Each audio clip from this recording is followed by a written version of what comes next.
Call to order the city commission meeting, invocation.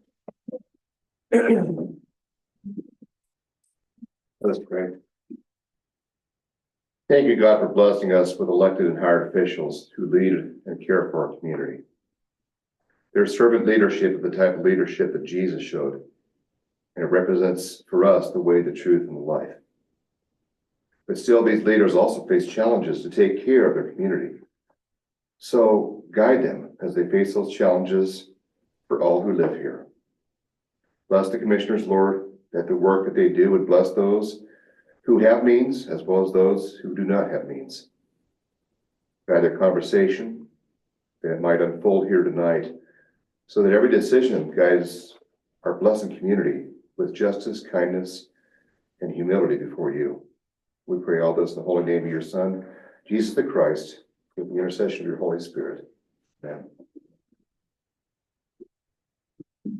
Pledge allegiance to the flag of the United States of America and to the republic for which it stands, one nation, under God, indivisible, with liberty and justice for all.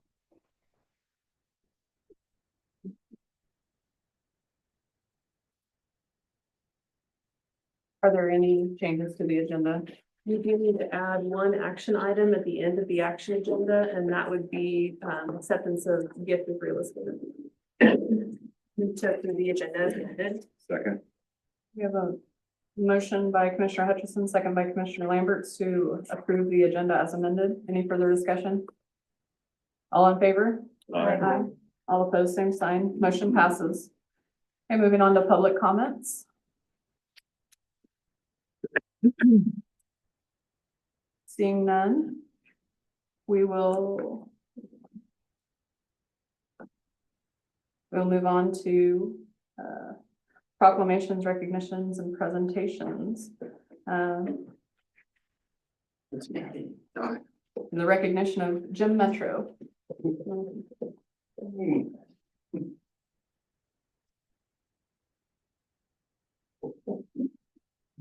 City would like to express great gratitude for the 29 years Jim spent working for the city under the street department.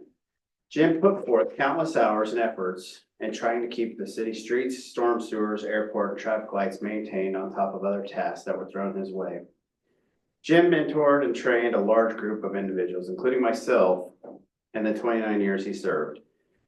He provided me with very insightful information into the city, including many areas, needing addressed currently and future needs.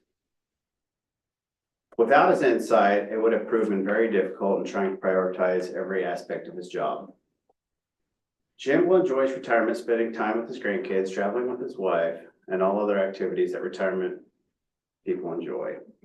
With that, I would like to present Jim with a plaque, a key to the city, and a gift basket to improve his golf game. Yeah, I need that. Here for 29 years, your follow-up and key to the city.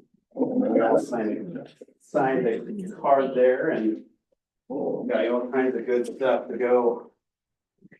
Plenty of golf balls to lose. All right. Thank you. We hold it back up now. I didn't screw over that. I didn't want to photo them all.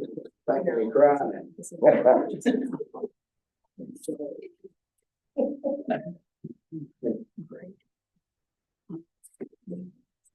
Good smile, Jim. Make it dry and have it upside down.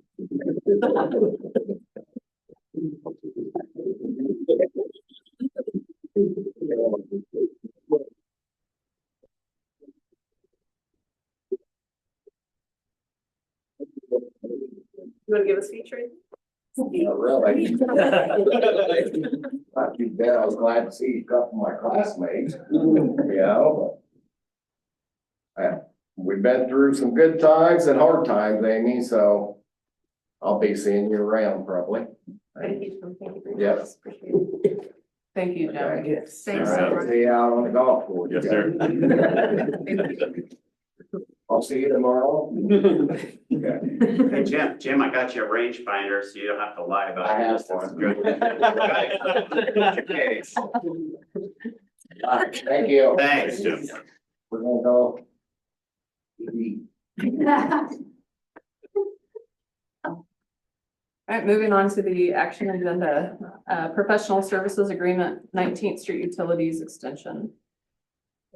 Mayor and Commissioners, we had approved a development agreement with Liddy Properties at the last meeting.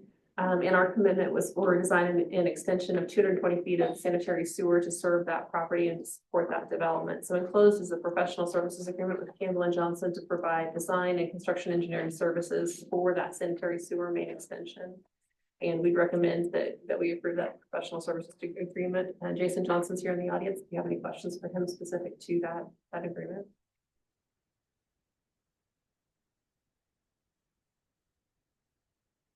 I would move to approve the agreement with Campbell and Johnson for the extension of the sanitary sewer main in the Kansas Street right of way from 18th and 19th streets to be paid from the CIP.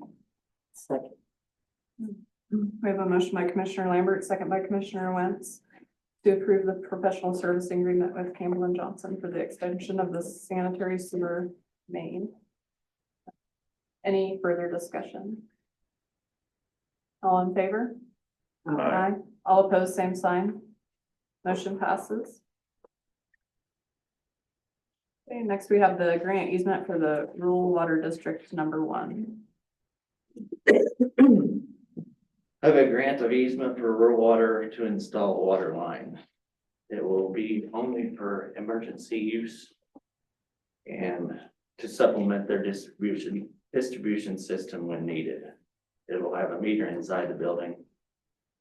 And Jason Johnson put it on a map. It runs along the west side of the airport and out to the highway easement. So they're looking to design and build a water main just to help out there when they have issues. To supplement. Is the city held harmless in cases of if they were to utilize it and for some reason, you know, there wasn't water there? I mean, do we face any potential problems or if folks, you know, had appliances or anything like that that were damaged? Well, I don't think so, but that's something I really haven't. We used to provide water for them years ago. We had 3 different takeoff points. There was one down on 4th Street, one over on 11th Street, and one out at the airport. And actually last year, when they had the issues, we turned on the one on 11th Street for them. So the only thing that concerns me with that is the elevation from, I don't know how far it goes out, how far it would be supplying south. But the elevation difference between the airport and up over the top of the hill, how much water pressure loss would there be, and if there would have to be, that's an engineer question. So, and it's their project, so it has nothing to do with us. I guess with that, then, like, if they do have an emergency, and if we're in a similar position, do we get dibs on whether I we turn it on won't or turn not? it on. Because they had issues when we had issues, so. I mean, I want to be helpful and I want to support that. I just don't know where, I guess, that line would be drawn as to whether if they didn't have. It'll also, really haven't heard anything other than just a water line. I don't know if he talked to you about size, 2-inch, 4-inch. We have a 4-inch feed that goes into that little building. Oh, it's 2-inch? It's 2-inch. Okay. So, It's not significant volume, really. I mean, It's not tremendous amount No. of volume, no. Be nice if it's a 3 or 4, since you got the well down there along the highway, and we could run a booster pump there to pump the water out to the south or Cloud County. I'm thinking As you there's stated, gonna, it I'm is thinking for- there's gonna need to be a booster in there anyway. Yeah, if I remember right, when they took it out, there was a booster pumps in there. Cause you lose 0.433 PSI per foot water height or per, yeah. So if we only have 30 PSI there and there's 100 feet difference, all the water's gone by the time you get there. And to be fair, Jeremy is looking my way because we consult with the city as the city engineer, but the rural water district is not using Campbell and Johnson this time as their engineer for this project. I believe they've Yeah. engaged with Schwab and Eaton to help them. And they Design talked to this Jason project. a lot. Yes, I talked to I know there's an engineer involved from Schwab and Eaton out of their Beloit office with this project. I consulted with him on this easement that you're looking to approve this evening to make sure that easement and where that easement line and that it would cover the line where they believe it exists currently. Also, to help aid the discussion, a portion of this easement was already there. They already had an easement from the city for a portion of where they're requesting an easement now. This document clears up some of the language in that easement and more particularly defines the location of that easement for them moving forward with this project. Who maintains the abandoned, well, I guess it's not going to be abandoned then after that, the little building or whatever, where you said, I guess it's a little water. I don't know whose building that actually was. I don't know. Was it? I think it was ours Was it? originally. And that building appears to be sitting in the easement that you would be potentially approving here tonight. So is as there, well, too. is there gonna be maintenance and different things that we're gonna have to contend with, and whose responsibility is that? So that would probably be by separate agreements. This would Yeah, just be this is just- just to yeah. get the land, but then before we turn on the water, I would think that we would want a separate agreement that would Yes. outline maintenance responsibility, what to do if we were in a water shortage situation as well, right? There's power to the building. There's if it's gonna be on and readily available, there'll have to be heat, there'll have to be booster pumps and that kind of stuff. So, So that'll come later with yeah. the maintenance agreement. I move to approve the agreement with Campbell and Johnson for the extension of the sanitary sewer main in nope, that's not the right one. is it? It's the grant for rural water. Yep, I move to approve the grant of easement for rural water district number 1. We have a motion by Commissioner Hutchison, second by Commissioner Wentz, to approve the grant of easement for rural water district number 1. Any further discussion? All in favor? Aye. All opposed, same sign. Motion passes. Can you hold faster? Okay, moving on to the CCLIP or C-CLIP agreement with KDOT.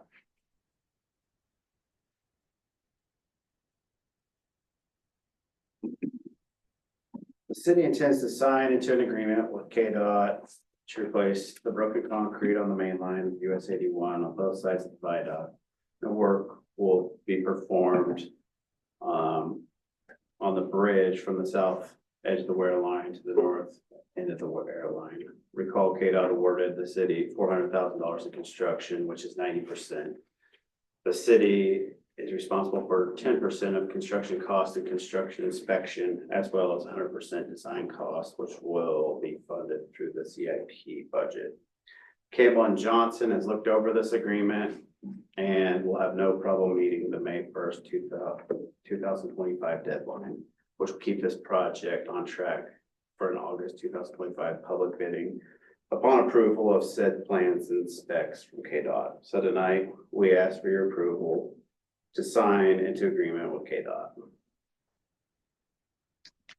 I move to authorize the mayor to sign the agreement with KDOT for the C-CLIP resurfacing project that takes place in 2026.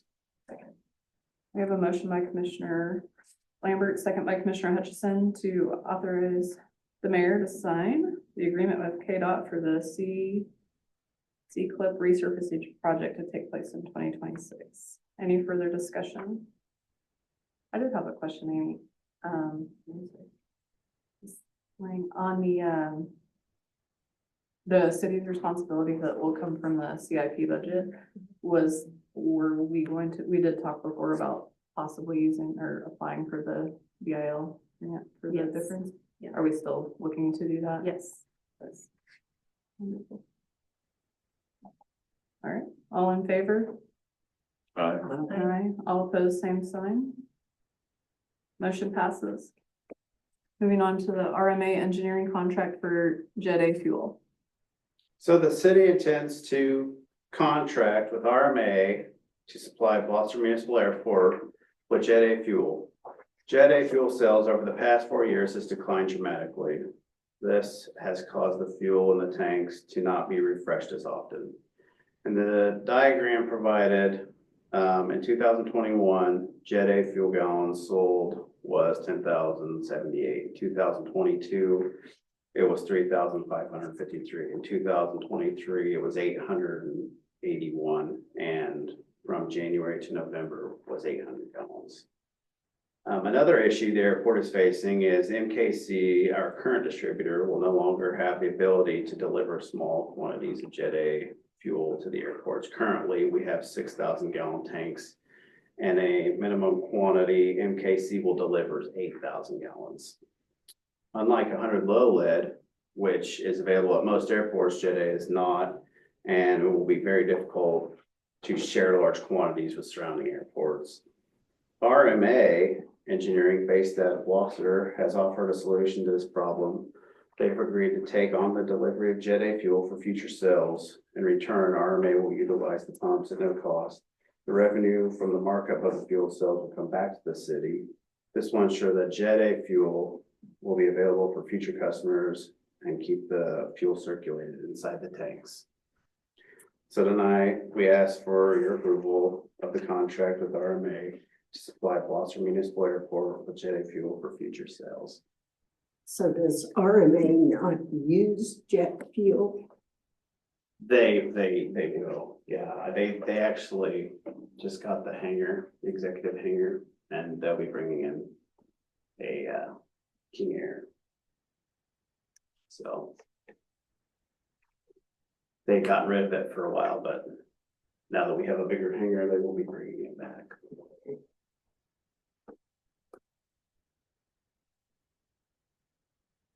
Seems as though with the low fuel cell amounts and not having the ability to fill the tank ourselves, I mean, Keeping it circulated is the real yeah. issue here. It's, we don't have enough flights in and out to, you know, buy enough fuel to keep it circulated.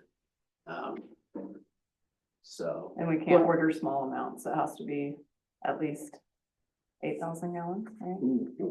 It's over 6,000. So why did it drop so drastically? I just ran the numbers. I'm not 100% sure why it had dropped so dramatically, but I believe that was the time, JP, you guys got rid of your jet, and he was primary source Oh, of the okay. jet fuel. Jet A fuel. makes sense. Mhm. he was already buying the fuel to begin with. Most planes use the low lead, not the jet. Around here.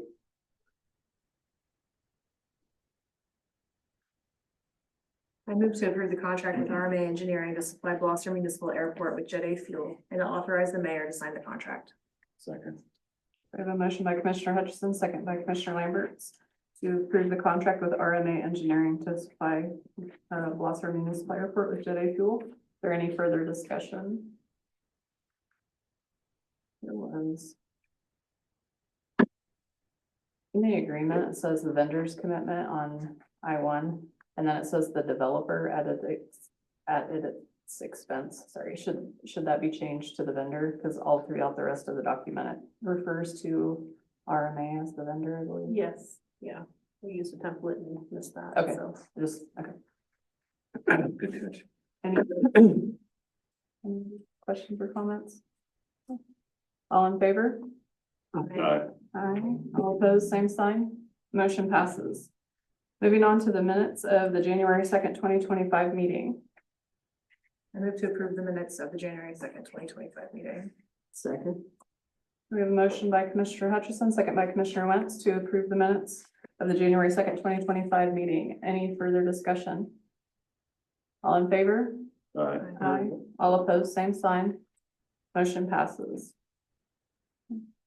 Appropriation ordinance number 1. I had one question about an invoice to USD 333. Basketball camp instruction. The men's basketball team ran our youth basketball camp. They were our instructors. In previous years, they've given the option of, I've given them the option of paying them, or they use it as their volunteer hours. He elected the pay.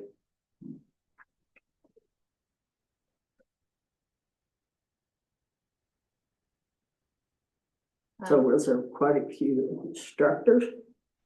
There was, we had two 1 hour slots, and there were 6 there per session. 6 On different 3 ones days. per session. On 3 days. Yeah. 3 For the Saturdays. month of December. So it was a multi-weekend camp and a few hours each time. And a question for John. It looks like there was a considerable amount of equipment purchased in this last cycle. Does that get you up to snuff with your equipment? Very close. We just hired 3 more reserves. One is gonna provide his gear, 2 of them will have to provide gear for. But otherwise, I believe all but one of our reserves and full timers have good quality gear. Okay. Should be pretty close. I move to approve appropriation ordinance number 1. Second. We have a motion by Commissioner Hutchison, second by Commissioner Wentz to approve appropriation ordinance number 1. Any further discussion? All in favor? Aye. All opposed, same sign. Motion passes. And the 2024 write-offs. Starting in 2022, we did this with utility billing, for the first time to write off old accounts that were no longer collectible. And a few meetings ago, we brought you the ambulance, and now we're going to start doing that as well. So as you can see, they're mostly for deceased individuals. We are now the policy is sending them to collections, and we wait until we're told from them that they're no longer collectible. So we just ask that you approve those amounts. But this for the ambulance run, that was before sending them to collections. On these ambulance ones, the ones that don't say from collections were. Okay. And some of those other ones were older and they were sent, and then since they deceased after they were in collection. But now, even if we know they passed, we're still sending it, and then, because there couldn't be an estate or something to go, so.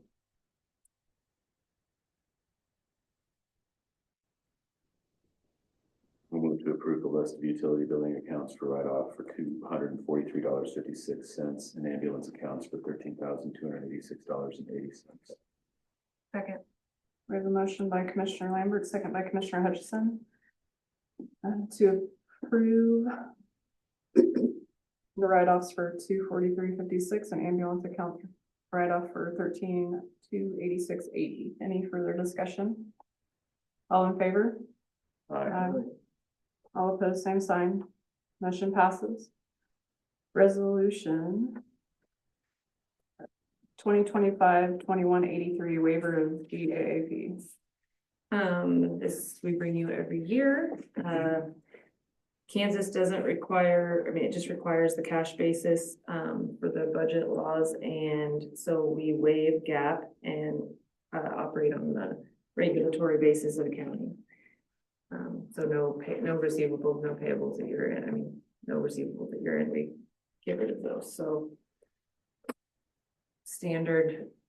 Nothing changing. I move to approve resolution 2025-2183. Second. We have a motion by Commissioner Lambert, second by Commissioner Hutchison to approve resolution 2025-2183. Any further discussion? All in favor? Aye. All opposed, same sign. Motion passes. Next is acceptance of gift from the estate, for O'Connor Animal Shelter. Well, yesterday I received this packet of information and it was the will, final will, this lady that lived in, I think, Belleville. And she has named several recipients for her estate, and one of them was to the O'Connor Animal Shelter. A plot of land just shy of 39 acres. And it looked to me like it was grassland. And anyway, so I got the map from the appraiser's office up there, and then when I talked to the attorney, he said that likely the trustee would plan to sell any of the properties of land unless the recipients wish to keep it that way. So I guess that would be up to you if you wanted to keep it and rent it, but more than likely they will sell that. And then once that happens, I'm gonna guess that's gonna be many, many months down the road, but they will send us the check for that. So at that point, we could probably decide how we want to use it. And that would go just to the animal shelter, correct? Yes. Yeah, probably middle to end of this year, I would think. So, because there's a time period for any kind of creditors to come forward if their petition is being heard on the 31st. So there's about 3 months after that, and then they'll work on it. Will the estate make the decision on selling it, or is it the commission's decision to? I mean, I think if someone like, if I was a farmer and I was given that, I wouldn't want to sell it. I don't know at that point, would they send us something to sign? Well, yeah, so since that's been deeded to us in the will, we really would have the option. We would have to work with the executor, because the executor is then bound to do what's best for the estate. So in the event that there was large amounts of bills, they would potentially have to liquidate some of that to pay that, and then we would get whatever residuals were there, whatever residue that was there, I'm sorry. I believe this is one that he had briefly called me on when he first got it. I don't think there's a whole lot of bills or anything like that. So, I mean, very likely he would get a hold of us later on, where the executor wouldn't ask if we either want the land deeded to us or put up for sale, so. Have they included details, like is it fenced, is there water? I don't see, I think it's just a parcel of grassland is what it is. I would assume it's fenced, but that I do not know. Okay. I think it's probably important that we get all those details. Yeah, I don't know if it's fenced or he didn't indicate that when he briefly had called me about this when he got it. When we read the will itself, there was no details about the property. It just said, to O'Connor Animal Shelter. Yes, just the legal description was all we got. I can probably find out though. if they're- And water and mineral rights and. Yeah, yep. It must be substantial amounts of property, because when I called the appraiser, I didn't even have to give a name, and they knew what I was talking about, so they said there's a lot. And if there are Land. different things like mineral rights, water rights and stuff like that, that all has to be outlined so that we're aware of that before we take the property. Generally, that stuff is included in the will as well. Or if there's rentals for those mineral rights or anything like that, so we'll know, and I'll get a hold of, I'm assuming it's Mr. Van Horn that is taking care of this estate. So I'll get a hold of him and see if there's any details. When I had talked to him, he was just looking at it and was like, well, we've got something here for you. I just gotta figure out what it is, so. Yeah, I think that understanding the nature of the land would help us make a more informed decision as to whether it'd be better just to take the immediate sale proceeds or to see it as an investment property that could help support the animal shelter over a greater duration of time. And then there is a voluntary entry of appearance and a waiver of notice. When you sign that, basically, you're not contesting anything, and they won't let you know when there's other hearings. Very rarely, there's just the one on the petition, unless sometimes if they have to sell certain amounts of real estate, they do have to have a hearing on that. But we would just waive notice of that. We would be aware of everything that was going on, but really that's very, commonplace. Anytime I ever do an estate, they do that too, just so they don't. A lot of the times folks just sit back and say, hey, when you need me, let me know, and we'll figure out what we need to do. And so makes it easier to administer the estate as well. So I do believe, oh yeah, they said that you could sign it, Amy, so. Move to accept the gifts to the O'Connor Animal Shelter and authorize the mayor to sign the required paperwork. Second. A motion by Commissioner Hutchison, second by Commissioner Wentz to accept the very generous gift that was given to the O'Connor Animal Shelter. Any further discussion? If I may jump in, if Campbell and Johnson could be of service to the commission in going out and observing this property and making a report of what is there, we would be more than happy to assist on that. I don't think it would need to be surveyed or appraised, but we could go and report of the findings of the conditions of the land and the nature of it, if that would be helpful. If the attorney can't give you a fairly detailed explanation of what you're getting there, so to Yeah, speak. and I do believe folks up north where I'm at know as well. So at the courthouse, I'll poke around, and then if we need something, I can Get a hold of me. Yeah. I'll be glad to help you out. Appreciate that. Okay, all in favor? Aye. All opposed, same sign. Motion passes. Moving on to the report. Manager's report.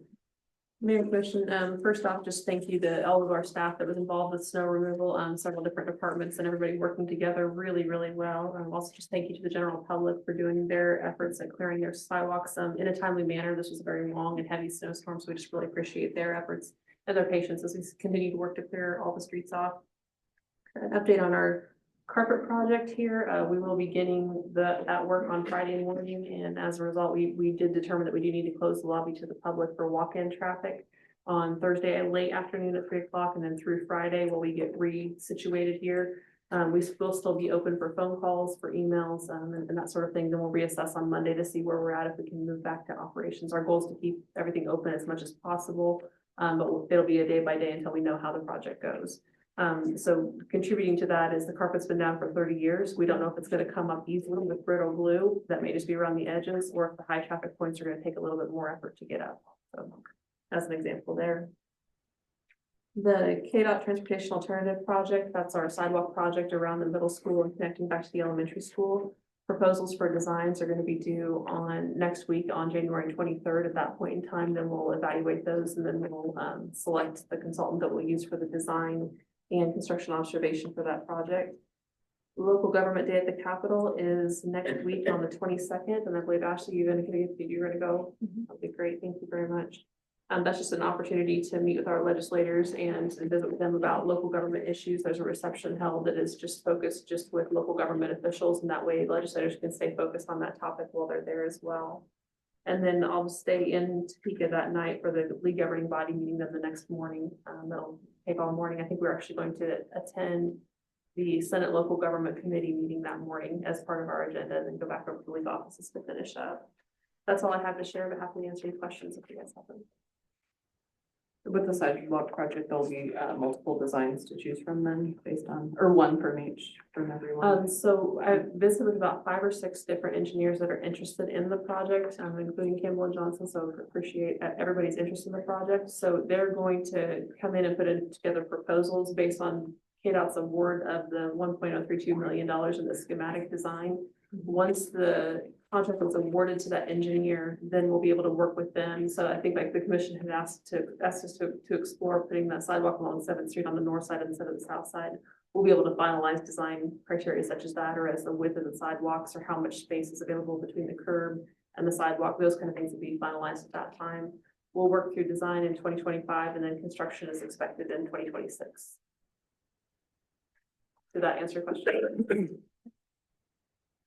So in this process, will we require the people whose houses that sidewalk goes in front of to keep them shoveling during snow?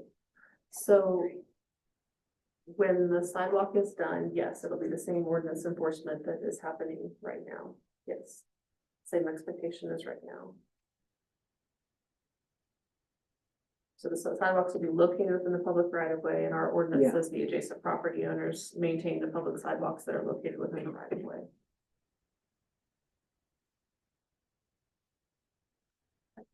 Moving on to staff reports.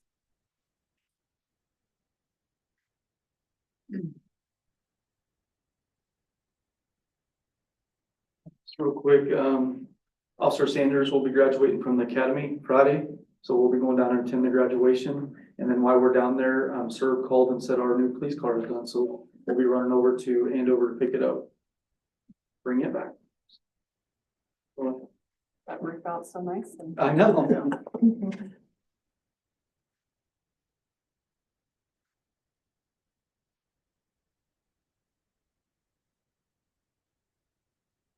Have the exact numbers in front of me, but, downtown snow removal, we took out like 341 truckloads of snow. And, it was quite a feat. My guys were up for the task. We worked 12-hour days. We're still removing snow as we speak for the schools, getting ready in preparation for if it snows again, that way we have places to put it. 4 schools up that I had the Parks Department and the Water Department helped me out tremendously in helping clear in front of the schools while my guys were resting, so. Thank you guys for that, and any questions about any of that, I don't know. But anyways, that's it. I just wanted to let you guys know that everything went well. I think, maybe some room for improvement, but overall, I think everything went well. overall, I would agree. We do appreciate you guys and what you did, and I have a lot of new people on the crew, so first time. Yeah. Any other reports? Okay. Commissioner reports? I'll start. I had to go to a lot of towns since the snowstorm, and our sidewalk game is #1. I think, I think our ordinance and the way that you all communicated that was very, very good, because in some places, even as of yesterday, trying to traverse that when the snow is now iced over, it's very dangerous in those communities within. So thank you very much. The one thing I would say is has there been a clearing of the sidewalk along Republican? I've just noticed a lot of people walking in the street, a lot of kids walking in the street and adults, because that's a pretty normal walking route. So if there's any communication that can be done with those property owners to clear that, and I know that that's where the snow, they kind of pile up that snow when they're clearing the street, but there needs to be something for folks, so we're not darting them. Okay, thank you. We just really appreciate the teamwork. It's great to see, not surprising, but when something like that happens, just all hands on deck and working with it. Appreciate the communication that, hey, stay off the highways. I mean, I think it was coming from everywhere, but there's still some brave, silly souls out there trying to. So appreciate the communication across the board. It's helpful. I think I already said all my things. I agree. I think they did a good job of getting the streets cleared. I've been in Salina a couple of times, and their parking lots and stuff are terrible, even today. So I did have a question, I guess. Are our snowplows and such named? What's that? Are snowplows and such named? Not yet. It should be. I think we've got a project in for your students and maybe commissioners, but.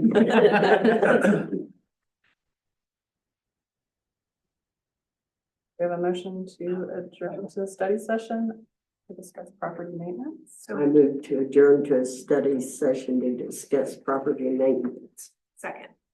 We have a motion by Commissioner Wentz and a second by Commissioner Hutchison to adjourn the study session. Any further discussion?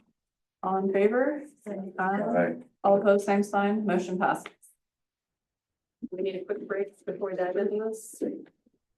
Y'all are gonna stick around for this? Just stay here so long. I like the idea of naming the snow plants. Only I knew someone that could rally the troops in order to accomplish such a goal.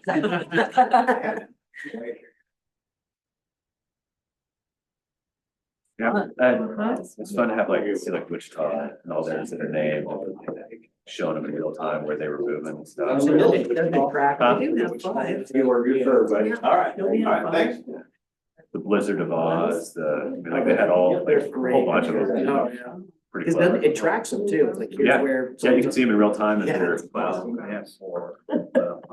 See oh, what really? takes them. Only one of you. Yeah, right.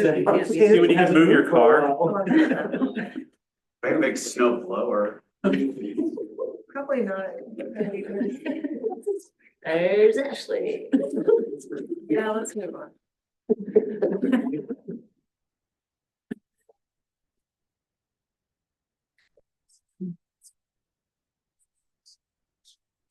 You guys ready to get started? Okay. All right, study session for property maintenance. We provided you a lengthy summary of all of the available tools and kind of what we were doing with property maintenance. And also some ideas for what we could do with this, and just want to kind of open it up for discussion. We've tried to address everything, sharing with you what is existing in the code and our nuisance ordinance, and what is in there for removal of unsafe and dangerous structures. So with respect to nuisances, I do want to call your attention to that section of our city code 13101. We have been heavily focused the last couple of years on just tall grass and weeds, inoperable vehicles, and removal of trash and debris. That's really kept our part-time code enforcement busy during the growing and mowing season, and during the season when we generally do most of our enforcement.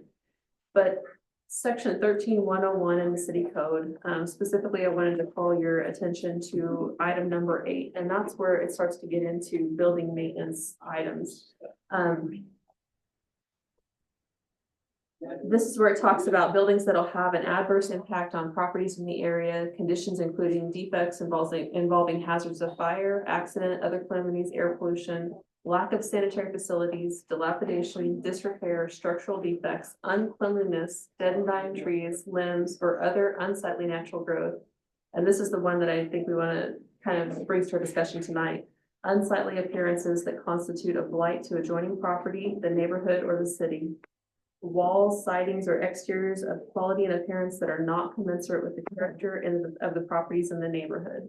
And then it also goes on to say vermin infestation or inadequate drainage. The reason I call your attention to that is because a lot of the complaints that we have received, and I think what we're trying to get to, is how do we maintain properties in good repair before they get to condemnation? And so this area of nuisances speaks to it. So this would be your peeling paint, your porch that's starting to fall off or sag. This would be the home that may have been abandoned and vacant for a number of years, and then it just stands out like a sore thumb or gets hidden by overgrowth of trees in a block of nicely and well-kept homes.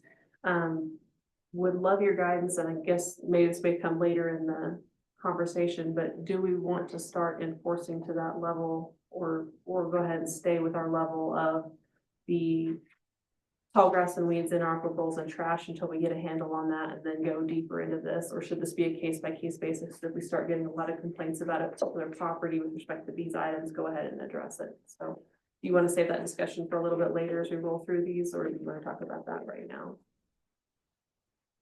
And I guess I should say this nuisance ordinance applies not only to residences, but also commercial properties. So it's not necessarily that we don't have the tool, we have the tool here, it's just a matter of enforcement. Yes.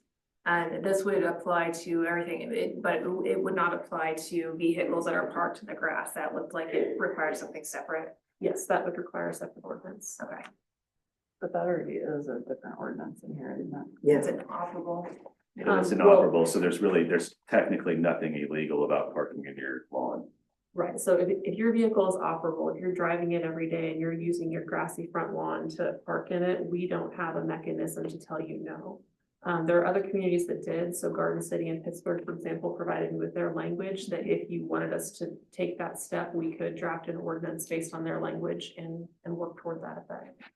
I was looking at Pittsburgh's today, and it says hard surface and gives examples of hard surfaces, talks about the zoning and setbacks and where you could have that within your front yard. And then the enforcement mechanism is anywhere from a $25 fine to $500 fine in court costs. So that's what they use to address their issue. But yeah, that would take a separate ordinance outside of nuisances. A hard surface, somewhere in here, and maybe it was one of the examples, I'm having a hard time finding it now, but it said it had to be asphalt or concrete, I believe. What about gravel? So asphalt or concrete, that's within, I believe, the subdivision regulations, and that's what's considered a parking surface. It also says to create a dust-free surface. So I think that's where gravel is where we tend to say, I think Jason's helped us out a little bit. If it's washed gravel and clean gravel, then you can probably get to a dust-free surface. If it's not that, then you can't get there. So the idea is to not create a dust hazard with your friends and neighbors if you choose to use that surface. So technically, if you put that surface down and your intent was to keep it dust-free and it didn't, then we could go in and enforce it and say you need to put down asphalt or concrete instead. I guess, I mean, just most of the property, not all, but most of the properties, I think that are utilizing the grass as a place to park, I wouldn't necessarily say are maybe people that have the means to pay for concrete versus gravel. So I would potentially like to see clean gravel. However, when that's done, if it's not done appropriately, then it's just a truckload of gravel dumped on top of grass, and then grass grows up in it. It's not actually a parkable surface. There's a lot of things wrong with that, I guess. So one thing we're working on with Jason is coming up with some design standards. So I would offer that if we would choose to go down the path of establishing an ordinance, and let's say that we kept that language consistent with what's in the subdivision regulations, hard surface, asphalt, concrete. If we decided to allow gravel, but we expected it to be dust-free, we might want to come up with a standard detail that says you can do this, but it's got to be built like this.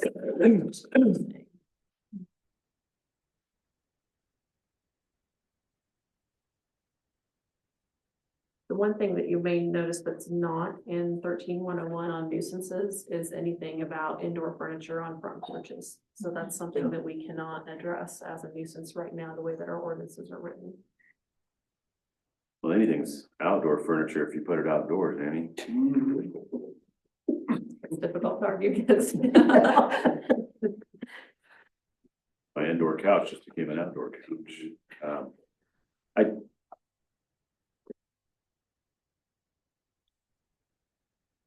If it's in an enclosed structure, I think that's different. Where it poses maybe a hazard is if it can get wet or rodents can use the stuffing inside of it, which I guess happens to outdoor furniture too, because I've seen that happen. In municipal court, on a few occasions, we have treated some of that as discarded materials. We've had mattresses out in yards, we've had, rarely has it been an issue where they've had, like when I was in college, I think we had a couch on our porch because it was covered. But a lot of times that's not necessarily, it's outdoor stuff that's just been thrown in the yard. Which, yeah, it's going to get rain on it. It's going to get ruined. It's not utilizing anything. So we've, a couple times have treated that, and the judge has ruled that he believes that's just discarded materials that need to be gotten rid of. My hope with moving forward with increased application of these ordinances or strengthening them is that we would be able to have the discretion that there is a very specific difference between a porch that is orderly and relatively well maintained that has a piece of furniture versus a porch that is chock full of other sorts of decor items or other sorts of things. That there's going to be, I mean, I don't think it doesn't take a lot to see that that's a pretty well put together place or not. And I would agree with Amy in that being able to have some sort of economically viable parking space that's installed relatively appropriately is going to be a good option or a necessary option if we're going to get the buy-in, or at least create an option that people are going to have a harder time to refute by not doing that. But I think it's important to find mechanisms, utilization of the tools that we do have, to be able to start applying greater enforcement to it. My belief has always been that we have far too many citizens in this community that invest in their residences, whether they own them or rent them, to have that quality diminished by someone who chooses not to, or is unable to. And if we do strengthen this, I'd like to be able to reach out to different volunteer agencies, church groups that would be willing to say, you know, we've got a youth group who's always looking for service projects, or we have this church organization has a day of activities where we can people who maybe want to do these things but don't have the means, we can connect. But those folks who just choose not to, that we have some teeth to be able to help their neighbors essentially have a higher quality of life. Well, and a lot of it's probably landlords that we need to deal with rather than. And that's why I think property ownership needs to be, that we address the property owner, not necessarily the resident. And I think a lot of, Oh, I was just gonna say, from what because we've addressed these often in municipal court, and many times it's actually an owner. It's not usually a tenant, but it's actually easier when it's a tenant, because I'll ask the landlord to come on into court too, and very quickly that stuff will start getting cleaned up when they realize that they're gonna be held responsible for what's going on at the home. Because the tenants have duties. A lot of the times within their rental agreement, they have duties to do things. But really and truly, it's usually a homeowner that just is choosing to not take care of their home. We do have some that are renting, sometimes squatting. And we've got a couple we're chasing around town. They move into a different residence, they trash it multiple times they're in here. So it's an ongoing thing. In your discussions with other communities, Amy, have you found, or have they talked about what they've found to be successful applications of these ordinances, or that they just keep trying and it's never? so a lot of them are trying just as we are. I think I've talked with the city manager of Pittsburgh. They've got 3 full-time code enforcement officers for their population of 20,000 people. We've got one part-time for 5,000. So I think everybody has about the same kind of staffing levels when you break it down like that.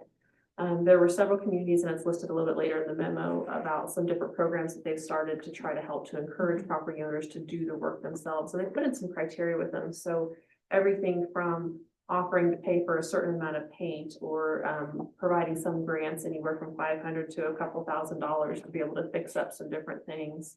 And yeah, I think in there we've got communities, everything from Kingman to Roland Park, Derby, Prairie Village. Unified Government of Wyandotte County had a 5-year plan to address challenges, but they didn't really have any program to help folks out.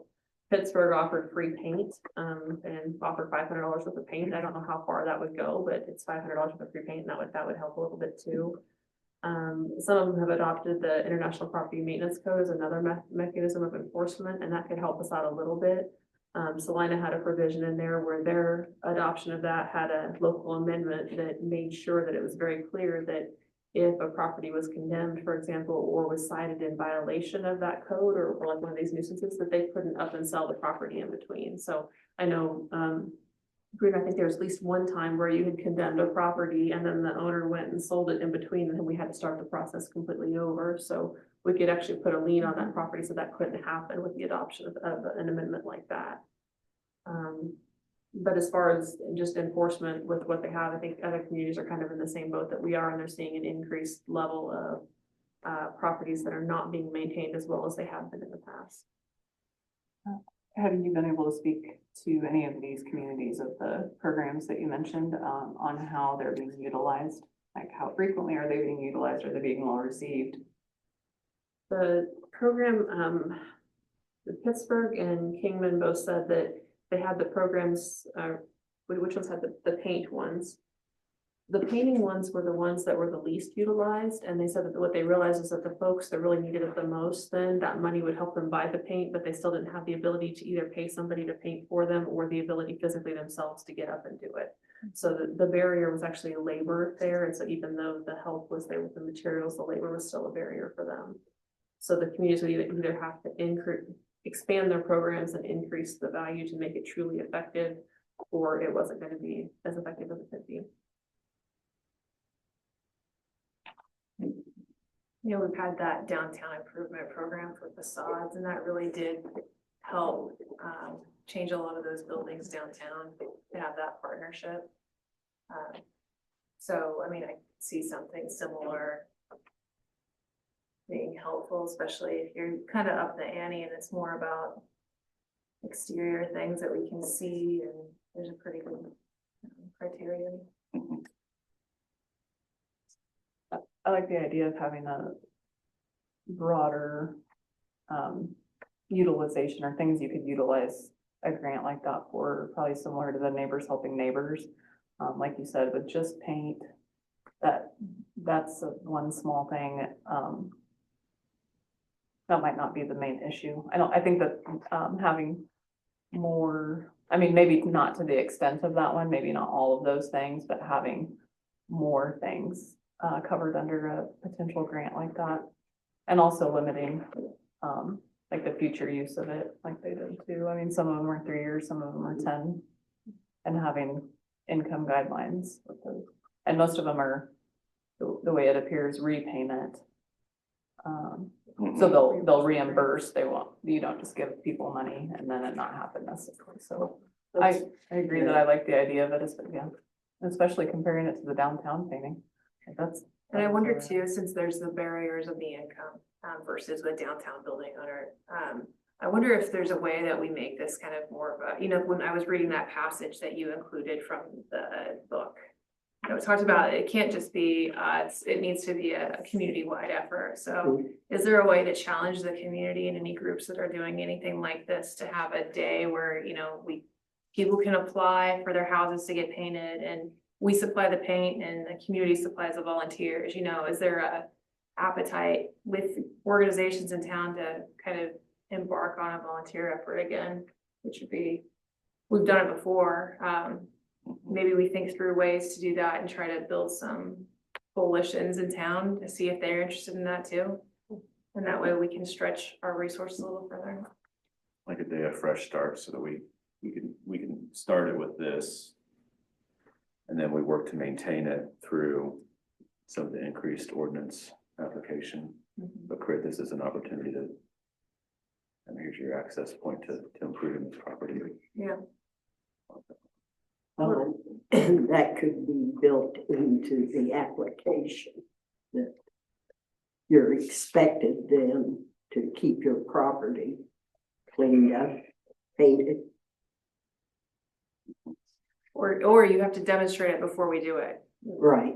You know, clean out, you know, we'll choose so many houses that we're gonna be looking at this, this, and this. Are you already maintaining it to a level?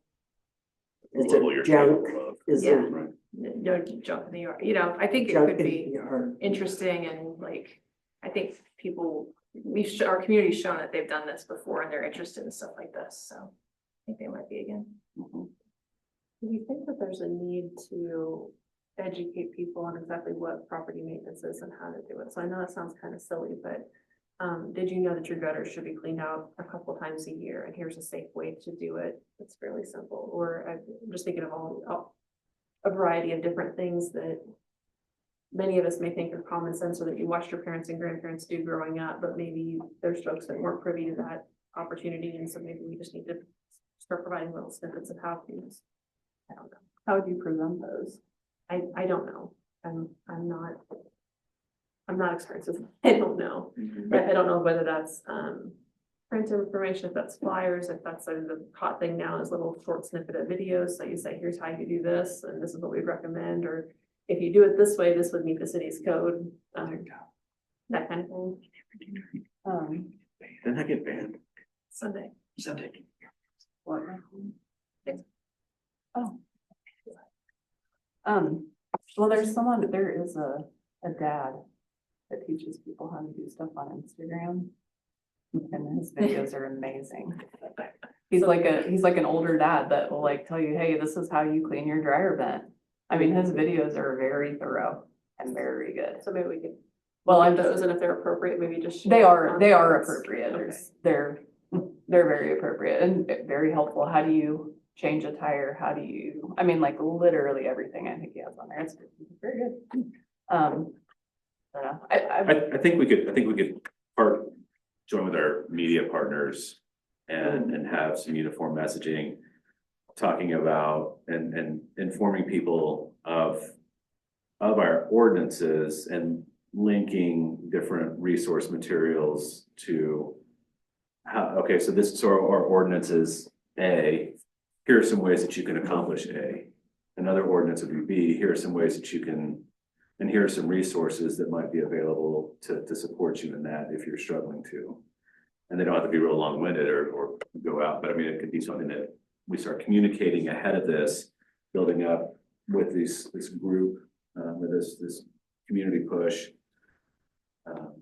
Try to have that be kind of but provide some of that information, because I think at the very least, then at that point, they won't be able to say, people will say, we didn't know about it. This is some of the information that we provided to do that. And a soft push on the front end of it, volunteer day or volunteer weekend, or series of weekends that helps to take care of it. And at that point, then we have maybe greater ability to enforce on the back end to make sure individuals aren't maintaining it themselves, that we support them in that administratively. Another thought was, I don't know about you guys, I kind of liked getting gold stars when I was in grade school. Get out of town. So- Sorry. Anyway, my point was, do you, another way to encourage the environment is, do you offer some kind of a friendly competition, or even just a, hey, we noticed thing, and maybe it's just a quick little thank you card. And I don't know whether you add like a little coupon thing or something in it, but just a, hey, we noticed you just, did a great job with your yard maintenance this summer or something, and, appreciate the extra effort. I think my only fear with that would be if I don't get one, am I not doing a good enough job? Right, Because I was just. I work really hard to maintain my lawn, and I even like weed eat the water. No one never noticed that, but I make sure that that's all weed eated out. It's I'll perfectly come by certain. and put a sticker on it. Starts pressing the stars. I think the people I think the challenge is, I think that you have people that have a pride of ownership or residency occupation that demonstrate that physically. You have people that want that but are incapable or struggle to be able to maintain that. And then there are individuals who either lack that motivation or interest in doing that. And so I don't know how we would engage. I think that the percentage of people who are open to that volunteer effort is here and would like to see that happen. I think the real problematic group with that is going to be the folks that just aren't interested or willing to do that. And I don't, if that would have worked, I think it would have worked thus far. And so I don't know if that would be, if so, I definitely won't. I don't know what worked for one and I'll do better.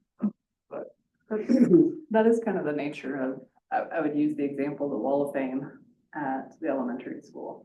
Like that somebody else has to recognize it and turn it. You can't give yourself a Wall of Fame, and it doesn't necessarily come from the principal, or even necessarily, it can be a compliment from somebody that comes, it can be anybody, but it's basically an outside compliment that allows you a reward. But really, when you dig deep into some of those, it's a lot of times kids who really struggle to do the right thing, and then they did something really nice or did the right thing and they got a Wall of Fame. And then you have lots of kids who do the right thing all the time, every day, and never get one because they always do the right thing. It's the same situation. It's the unfortunate nature of it too. But it coming from someone or somewhere else, like, hey neighbor, But that could come just from the neighbor, like, hey, I baked you a cake because you finally mowed your yard, thank you, you know? So it does, I guess it doesn't have to come from us. If your neighbors appreciate what you do, they'll tell you, and if they don't, they'll tell you. Well, and I think we need to start with the landlords and push them to do what's right. What Because- percentage of, like, if you, and maybe Bruno knows this, what percentage of landlords, or do we have a specific number that aren't taking care of properties? I mean, is it limited to 2 landlords? Is it 27? Like, do we have any good grasp or idea on the whole of that? There's a couple problem children. But like 2, you'd say, or more? Yeah. There's a few more than that. There's more than that. That on multiple But we properties? know, we have a pretty decent grasp of who those individuals are. So I think that becomes an actual point where we're able to start applying greater. Pressure. Pressure can. A lot of times, a lot of times though, it's more so a situation where it's not even really a nuisance, it shifts over to Bruno where it's unsafe structures. Because most of those places, the houses aren't even safe to be in. That's not a situation of a tenant taking care of the house. On a few occasions we've had that, but most of the time, those problem children, the structures are not necessarily safe to be living in. Well, I know that there was a comment made within the last year to 18 months about kind of what one person would consider livable isn't what somebody else would be considered livable. And so I would like to be able to have a very tangible explanation as to what we as the city of Concordia would deem to be livable. And I believe that Bruno's got a good grasp on that based on what's already in the nuisance ordinance adopted and what's in our adopted building code. So he and I had a lengthy conversation. Was there anything that's missing in those that we would need to Oh, add yeah, into it's this? pretty basic, you know, 2 or 3 of the codes address what's considered habitable by definition. Pretty basic: heat, light, sanitation facilities, and keep the weather out, you know. So would a sanitation facility be considered a bucket? No, it has to be hot, cold running water, has to be sanitizable surfaces around those certain areas, kitchen sinks, has to be able to, you have to be able to prepare food. And, there's no rule about having to have a refrigerator, and there's no rule about having to have air conditioner. You do have to be able to heat the place, but the heat doesn't have to come from electricity, the light doesn't have to come from electricity. You're allowed to use natural openings for light and ventilation. So if you got windows and the windows are a certain square footage of the floor you're trying to light and ventilate, that'll need code. So it's, the code for habitability isn't as strict as a lot of people think it is. And you could use space heaters instead of an actual heating system. No, it has to, Okay, it has to meet a certain standard. okay, For a space heater is usually temporary for emergencies or like under construction or something like that, which happens, you know, if there's a fire or they lose the power for some reason. but you said light and heat, right? Mhm. So fire could be a You fireplace. can use a pellet stove, you can use a wood stove as a legal source of heat to meet that requirement, as long as it heats that livable space to a certain standard Okay. in the, based on the region's winter design temperature. Mhm. Which in our area, it's something like 2 feet off the floor to 3 feet off the ceiling and from the wall. That has to be able to heat that air to 64 degrees Fahrenheit throughout the coldest part of the winter. Mhm. That's what the rule is. Does that talk about ventilation and, you know, any type of carbon monoxide issues? I mean, does it talk about any of that? Yeah, heat, light, and ventilation are 3 of the basic Okay. things for habitability. Ventilation, you know, a lot of times old bathrooms, nobody put an exhaust fan in the bathroom. They didn't have them. They had a window. They had a little window you opened in your bathroom. That was considered, as long as it's big enough based on square footage, that was considered adequate ventilation. But we all know that nobody ever opened them in the wintertime. And after 50 years, they got painted shut. So you can use mechanical ventilation, but there's lots of leeway for how ventilation is achieved. How about windows versus, I mean, like not broken windows and operable windows? I mean, is that part of ventilation? And then also just with the, fire, escaping in a fire for like bedroom windows and stuff? Correct, yeah, and it's kind of ambiguous in a couple of ways, because there's some houses that were designed to have not very good egress windows out of their bedrooms, and those met code at the time. So if somebody's remodeling and completely got the house, necessarily do they have to change the windows? Not if it met code at the time, and they still got ways out of that house. But a new house would require an egress window, but ventilation doesn't have to come from an opening either. It can be natural, it can be ventilation through the HVAC systems, and that's what you're starting to see through high energy efficiency stuff. So then they can control the amount of ventilation, the amount of air that goes in and out of your house. So they won't overdo it. If you take too much air out of your house because you're trying to ventilate, then you may overwork your HVAC systems, whether it's summer or winter. So a lot of modern energy codes require systems that are more smart and deliver higher efficiency. And, we have systems out there that, as the EZG is a good example. It doesn't matter if one person in there, 100 people in there, the air is always fine to breathe. And that's because they have a system that kicks up as it needs. So as the carbon dioxide that we exhale increases, their sensors pick it up and it increases the ventilation in the whole building. And that's a modern system, but it doesn't do that all the time because it doesn't need to, and that saves on HVAC. So I guess long story short, there's, several ways to make something habitable, and it's very well defined in the residential code for residences especially.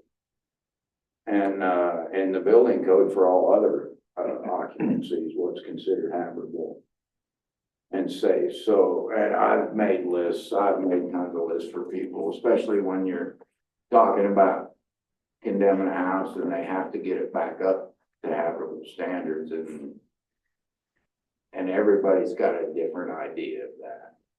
But the code is very clear. And so you give them that list out of code and So then would it be a good idea and how would this look in our community based on the number of rental properties that we have, to require landlords to get a landlord occupation license annually or even biannually, unless they have like a violation, and then you pay like a very minimal annual fee, like $50. Your properties have to be inspected. And you pay in Coffeyville as an example, the annual fee is $50, and then every unit that they own or every home, if it's apartments, if the apartments is $2 per unit. So we've it's explored that minimal. option in the past. The problem is, and the interesting thing is, the little tiny town of Glasgow has that. They have a rental license.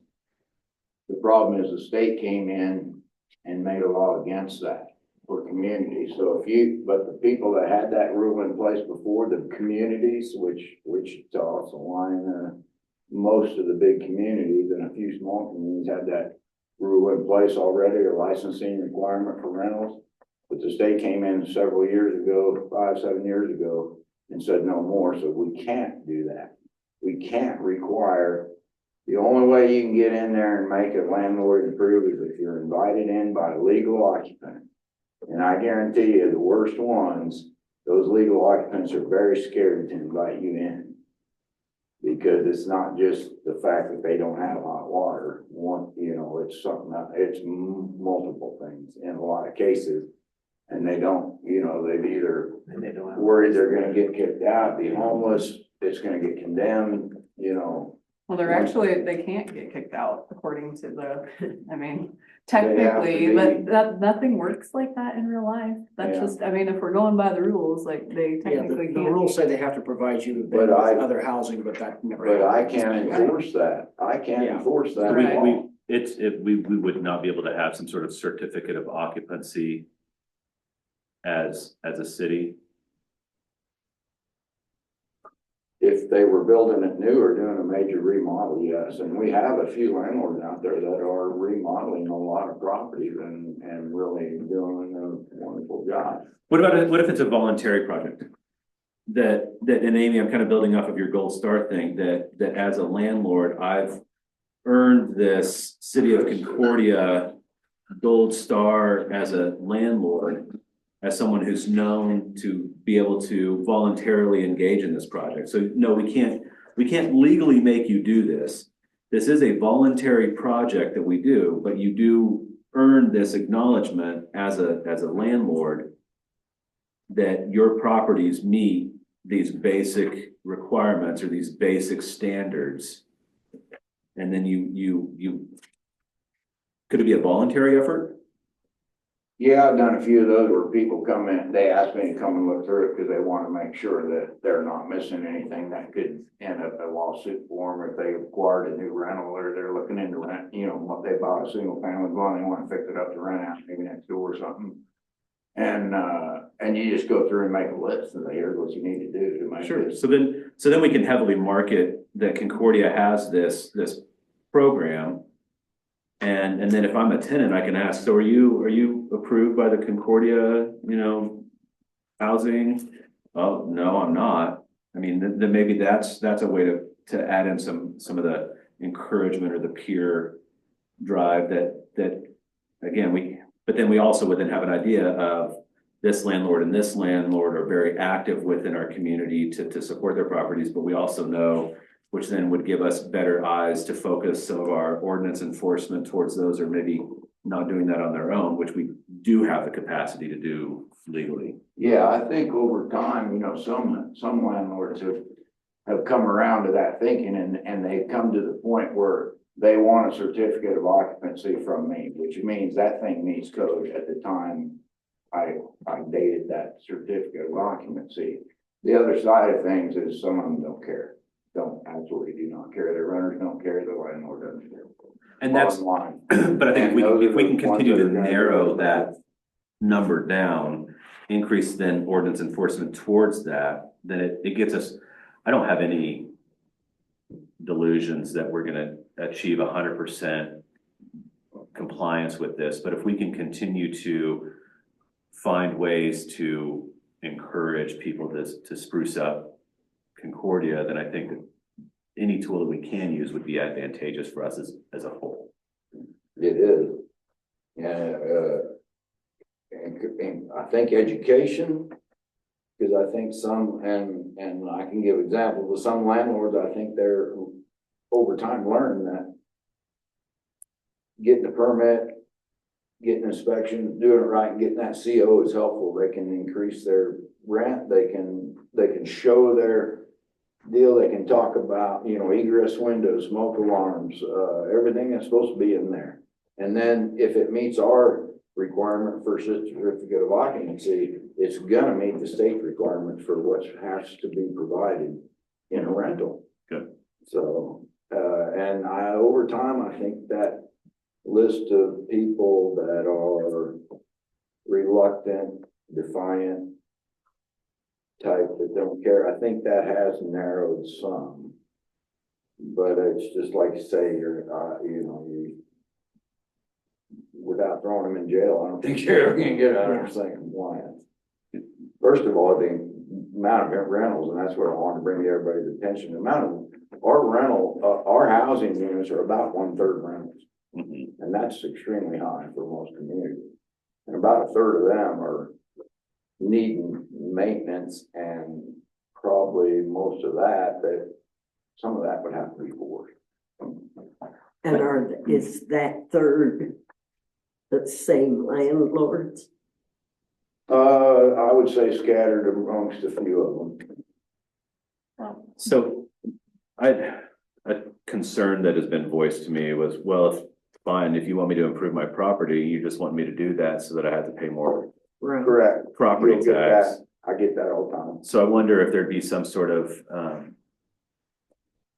window where necessarily an abatement, but some sort of ceiling that they would experience for a certain window of time that would protect against that.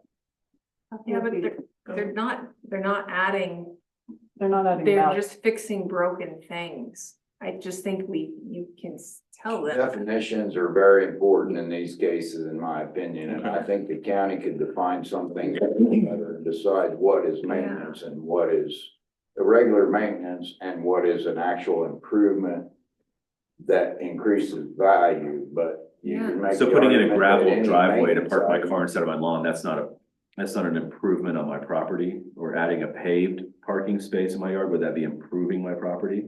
Yes. Talking with the appraiser this week, I did invite her to come join us, but that would be considered an improvement. Things like painting your home, if your roof is sagging or your porch is sagging and you replace that, if you replace broken windows, she said that would be considered deferred maintenance and your property value would not go up just because you did those things. She did explain that by state statute, she is bound to certain ways of doing things. So by January 1st of every year, they have to give new valuations to everybody. And then what's more impactful on the valuation is the sale price of comparable homes within the last year. And by her state regulations, she's bound to value that home within 10% of the other comparables of sale price. So we talked about this morning. There's a home that was valued at $40,000 and there was some deferred maintenance that was done. And then when it comes back around time for evaluation and a similar home to that has sold for $60,000, that person's home value might go up to $55,000 because it has to be within 10% of that $60,000, not necessarily because they painted their front porch, for example. She also said that if you do one or two things of deferred maintenance at a time, it's not going to trigger them to ask more questions if there was more work done. But if a new roof, new siding, new windows, new front porch, new patio, and a paved drive thing shows up, they're probably going to ask questions and say that's an improvement, that there must be a remodel that had happened then. And then the evaluation is likely to go up. But our county appraiser did say that just because somebody does deferred maintenance on a home, it's not going to trigger an increase in assessed valuation. What I've encouraged people to do is before you make that improvement is go to the county and say, this is what the improvement is. Is it going to raise my taxes? And if it does, what are they going to be? Because I've, maybe reluctantly now, but I've had people that were actually looking at building a new house in town, and when they talked to the tax man, it was off the table, too high tax. I've had more businesses tell me that were considered coming into town, but once they figured out what their taxes were, they didn't think their business would support it. It's just a fact, you know, and as population decline, it gets harder. So that's what we're up against. Yeah, we have the same number of roads to travel on, fewer people. Well, they know if you get a permit to do something. Because like at my house, after I put the egress windows in, the appraiser showed up at my front door. Every month or two, they ask me for my list. Yeah. So that's another thing, is they know, people learn that, It's I've had required. people accusing me of ratting them out to the tax man. You're ratting me out to the tax. They finish out their basement, Yeah. Well, mine was just so it's up to code, I was grandfathered in, but Another thing is values jumped a lot here the last couple of years, and I was told by a couple of real estate agents that were remodeling some properties and rentals that they were anticipating a serious jump in valuations because everything they were selling was selling for 2 and 3 times what they were valued at. So if you got that, you're gonna jump. But the problem I have is when you get the slow years and nothing's selling, everything's selling for less than asking price or even close to valuation, it doesn't go down at the pace that and they have to have so much revenue. Mine went down this year, just saying. What? Some do. another 20%. Break out your windows or something? But anyway, I mean, I don't want to say it never happens. 'Cause You better get to painting. No, Yeah, I need that couch off. Stick it in, might get about $100 for it. Well, so maybe, I mean, when we're talking about rental properties, we can't necessarily look at or see the interior of those, but we can push a little bit harder on the nuisances for the exteriors, or the roofs, or the gutters that are falling off, or. I mean, is it okay to not, I don't know, gutters seem important. A lot of people don't have gutters, I've noticed. They're not required by code, but Okay. your slope of your land is required by code. So you're required to have 2% slope, something like that, for 6 or 8 feet away from at a positive slope so that water can't. And then now in today's world, if you got a basement or foundation, you're required to waterproof it. You know, you can't just, like we used to do in the 70s when we built a house, just throw a coat of tar on it and backfill it. Well, when you have water set against that, it'll come in. So they got drainage systems and very good systems. Now, you don't necessarily have to have Okay. gutters, but they are important on older houses. They're Like, it's very just the ones that are like falling off of the I know, roof, those are. that you can see like on the ground from the roof that are just in the yard. On your architectural style. Really? I would have to argue that it's a potential safety hazard.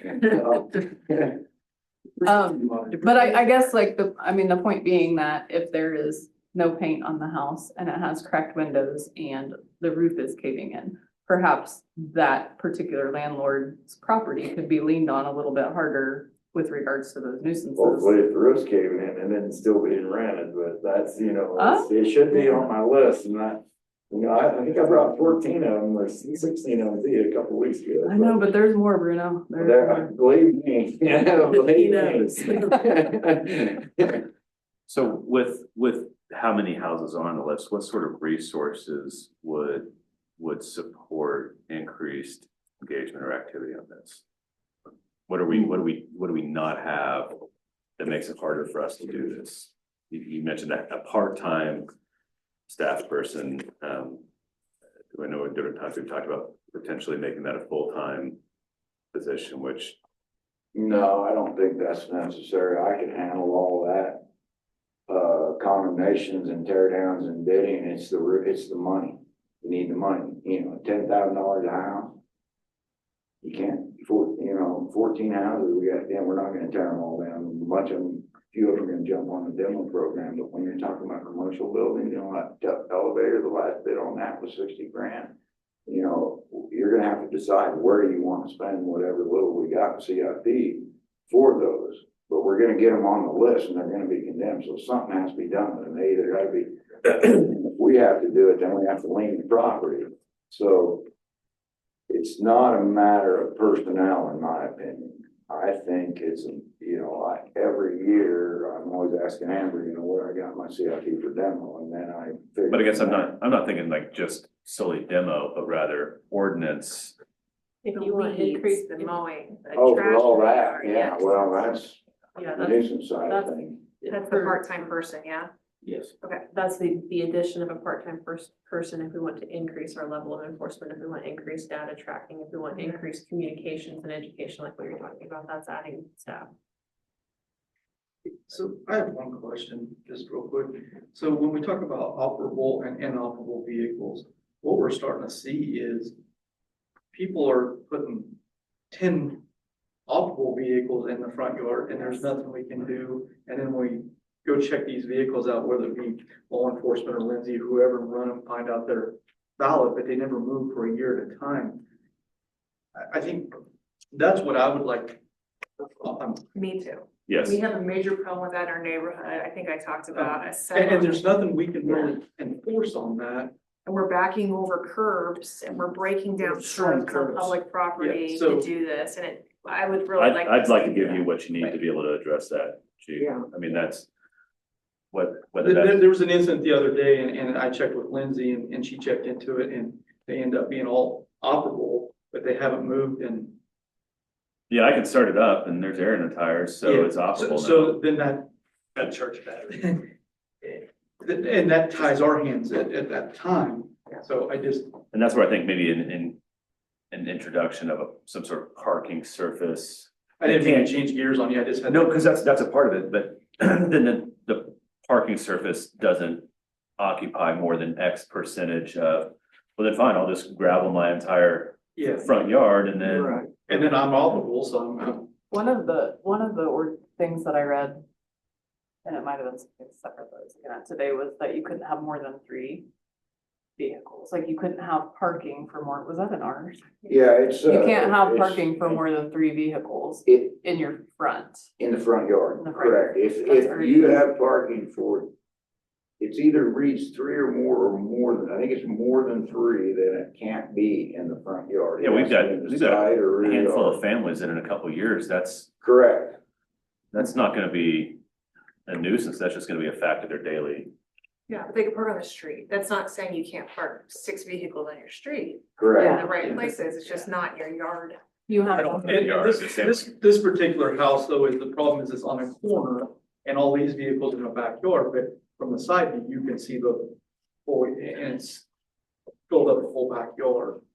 What if they just have a nice fence so nobody sees it? There you go, but Well, I like the idea too. I mean, when we make enforcements about things and people don't have the resources or ability to do anything different. So like with like RVs and campers, there's nowhere to store those in this town. Now, somebody has like, oh, well, like, I think that would be a lucrative business perhaps. And so like now there's the ability to do that, but we were already like enforcing these things for people like my yard, there's not room for a lot of parking, a lot of extra vehicles, RVs, boats in most people's yards in this community.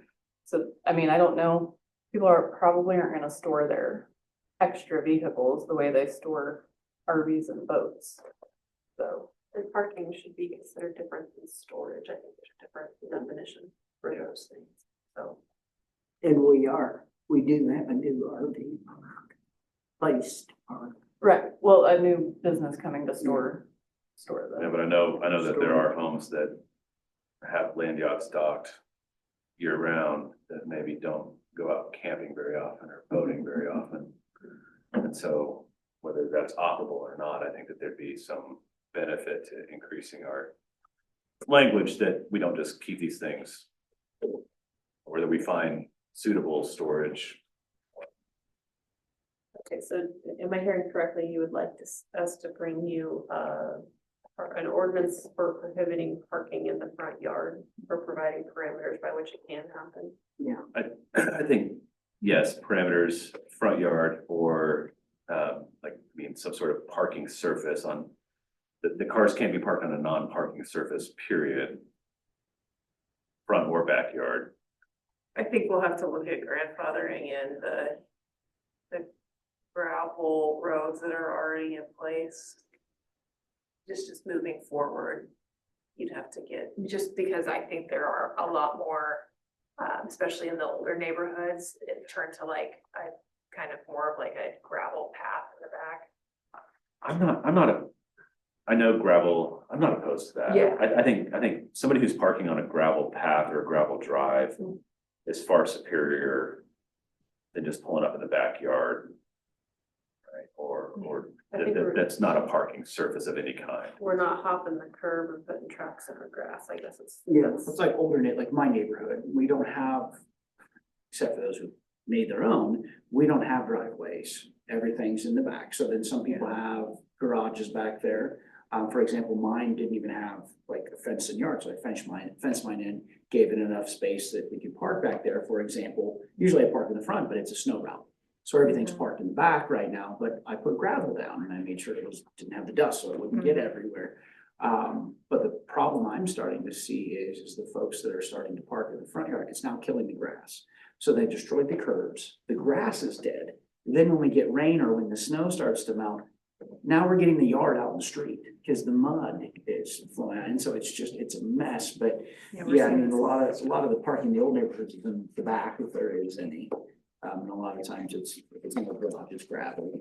Yeah. This ordinance is the front, so. Yeah. So we could take care of an ordinance for it, and then am I correct in understanding that you'd like to see some increase in nuisance enforcement and take a look at all of the categories and focus on all of the categories? Yeah, and then look at what sort of resources the city would need in order to achieve that. That's the thing, because even if you have even a part-time person, if she ups what she does, Chris can't keep up with everything that there is. So Yeah, but We have to you're think- talking about like mowing and stuff All like of that. that, Some of yeah. those things wouldn't be, would you guys handle every nuisance abatement? I mean, they go and pick up trash. Trash. Anything but vehicles we do. One of them is even a porch, concrete porch that's fallen off. Really? Keep all the. So I mean, I know that we really have worked diligently for several years to maintain our budget to where it can be sustainable, but I think we've had discussions that it's, if not now, soon, gonna become to where we're just not able to do what we're doing without doing that. So if there is some sort of increase that needs to take place, it might be good to look at what does that mean, and to put us in a strong position to be able to achieve some of these goals. And if we're gonna do it, what do we need to do to make that happen? What does staffing look like in order to achieve that? What are the other resources we need to be able to achieve that? Yeah, I mean, if there needs to be some additional things in the nuisance language, you know, we didn't, obviously, just if, you know, if I don't like the color of your house, that doesn't mean it's a nuisance, right? But like where there is, like there's a house in town that I think right now, I couldn't tell you the number of things that are on their porch, and the yard has a wheelchair and maybe a washer, a dryer. I mean, there's just a slug of variety of things just sitting here. I'm actually not, so now I'm like Okay. more concerned. Because, than- well, and as you're talking about that, I know a house on my way home that's decent house, decent house, decent house. Porch is completely boogered up, lawn is decent house, decent house.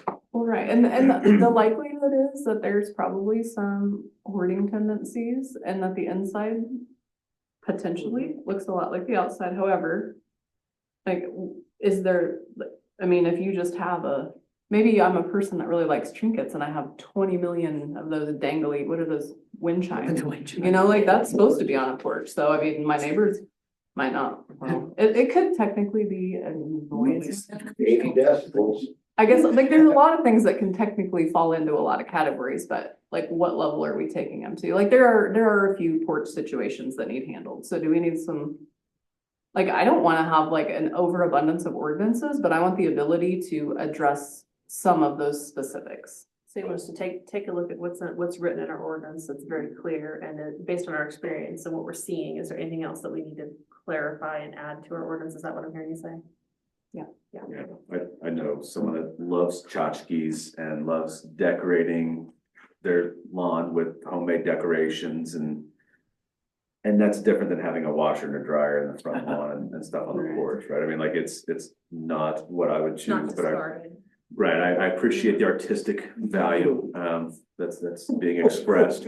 But that's different than just discarded And items. that's, just one comment that I think in some cases, I know with the building code it's this way, and with the nuisance also, in some cases it's written a little bit flexible so you can make judgment calls on those kind of things, because like you say, one man's junk's another man's treasure, but we've got yards out there where people would just decorate the heck out of them. It's all decorations. It may look junky, but it's not the washing machine and the refrigerator and, you know, and the broken down Bags of wood trash. pile from the porch, you know, that rotted away sitting over here and that kind of thing. So you gotta be careful about making it too strict, because then you get the guy you write on a real nuisance and he'll point to the neighbor down the street and say, well, look at all that junk in that yard.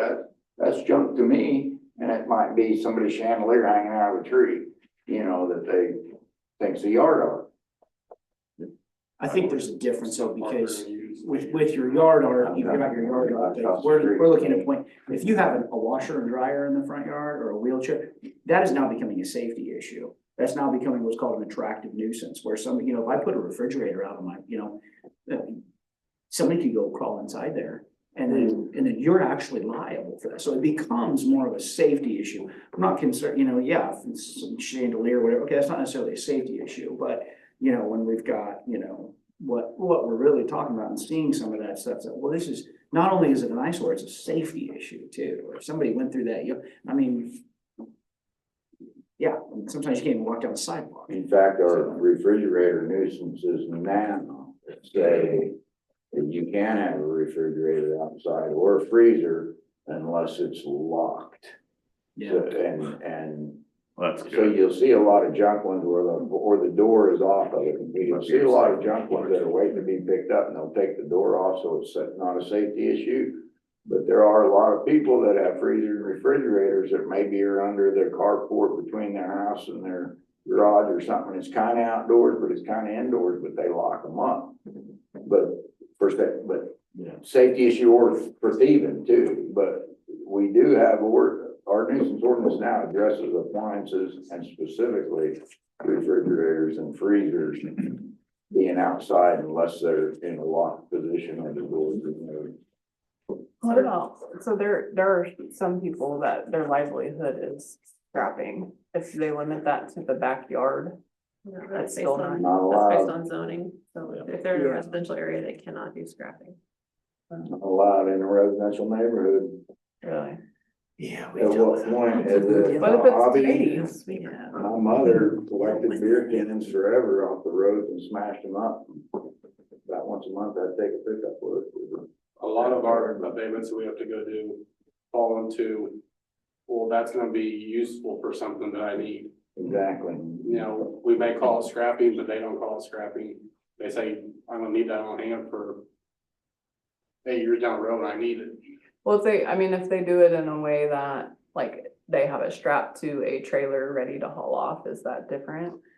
I'm gonna be very, no, because here's the thing, and there is a certain individual in town that I've chased all over town because he keeps moving to different places and setting up shop and he's scrapping, and it's very obvious.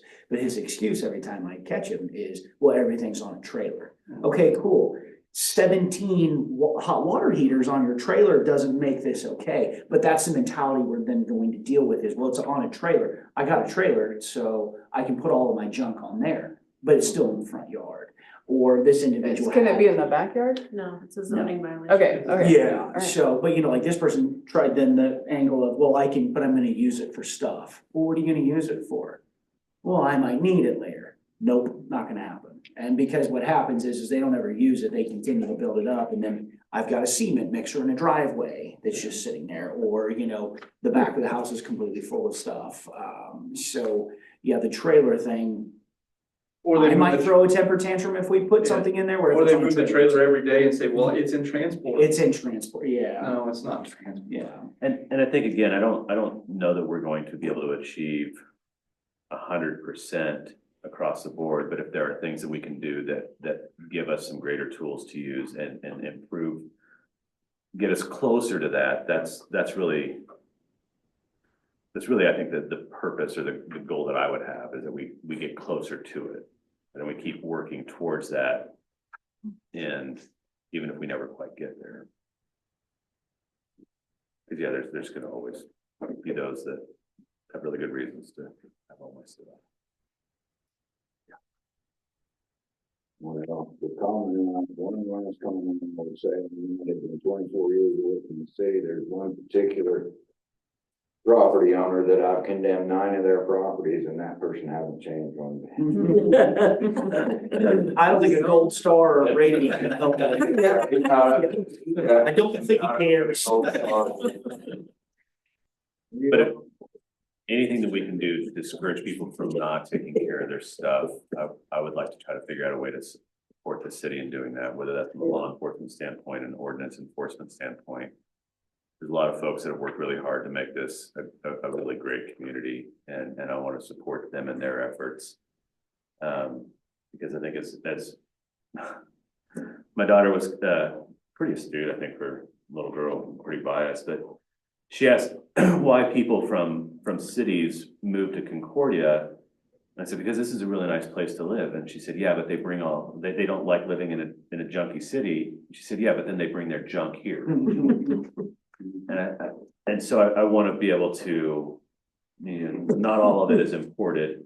A lot of it is locally sourced, but I would like to try to help us maintain and improve the community where we're able to leave it in a better condition than we found it for our kids and for this to continue to be the town that we've invested in it to be. And I think all of us work too hard to not try to do what we can to help those folks out who maybe could use some encouragement.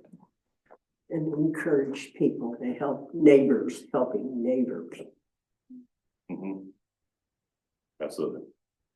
I really like that idea. Actually, I think that's phenomenal. Yeah, it really has to be, not the city doing it, but maybe just think about that. When Topeka did that, when I was in high school, they had like Christmas in July, where they say Habitat for Humanity type. You went out and we fixed up an old lady's house and stuff like that. All off county.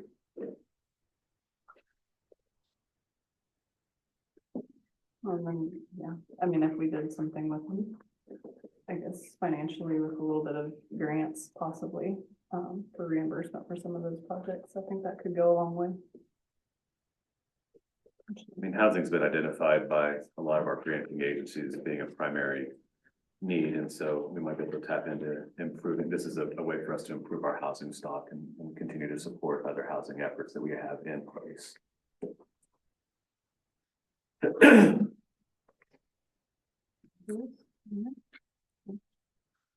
No, Motion Not to to work adjourn on. or not in the first session? we're in a study session. Okay. Thank you, guys.